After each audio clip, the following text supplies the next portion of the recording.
તો અને મહત્વપૂર્ણ સમાચાર સામે આવ્યા છે, જેના પર નજર કરીએ તો ખંભાતમાં ડ્રગ્સ બનાવતી કંપનીમાં એટીએસમાં દરોડા. ગ્રીન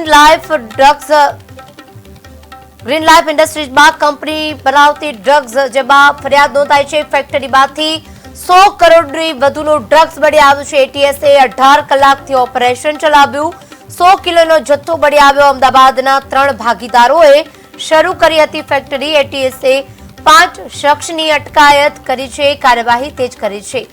મહત્વપૂર્ણ સમાચાર, ફરી એકવાર ડ્રગ્સ બનાવતી ફેક્ટરી ઝડપાઈ છે. ભારે જહેમત બાદ દરોડા પાડ્યા બાદ મિશન કામયાબ થયું અને અંતે આરોપીઓ ઝડપાયા છે. મુદ્દામાલ પણ જપ્ત કરાયો છે.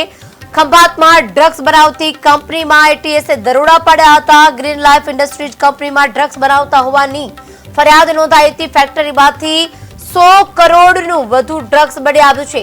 એટીએસે 18 કલાક સુધી ઓપરેશન ચલાવ્યું.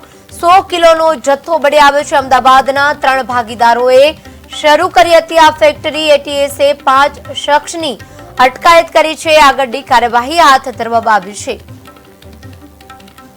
તો આ મુદ્દે વધુ વિગત આપશે સંવાદદાતા રાકેશ પટેલ. રાકેશ, અત્યારે જે ડ્રગ્સની ફેક્ટરી ઝડપાઈ છે, 100 કિલોનો જથ્થો પણ મળી આવ્યો છે, ત્યારે અમદાવાદના જે 3 ભાગીદાર છે, કોણ આ ભાગીદાર છે, શું કાર્યવાહી થઈ રહી છે?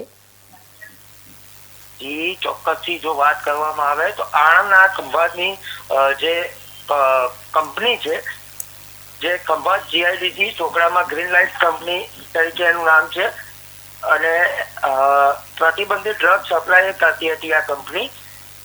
જે એટીએસ નું સર્ચ ઓપરેશન કર્યા બાદ મેક્સિમમ ડ્રગ્સનો જથ્થો પકડવામાં આવ્યો છે.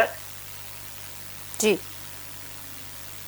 હજી રાકેશ, કહેવામાં આવી રહ્યું છે કે 3 ભાગીદાર છે અને આ 3 ભાગીદાર છે તે અમદાવાદના છે. તો આ વિશે કોઈ માહિતી મળી હોય, કોણ છે ભાગીદાર અને ક્યાં સપ્લાય કરવામાં આવતું હતું આ ડ્રગ્સ? જી હાલ તો આગળની કાર્યવાહી હાથ ધરવામાં આવી છે, એવી કોઈ જાણ અત્યારે છે નહીં. જી રાકેશ, અમારી સાથે જોડાવા બદલ, માહિતી આપવા બદલ આભાર.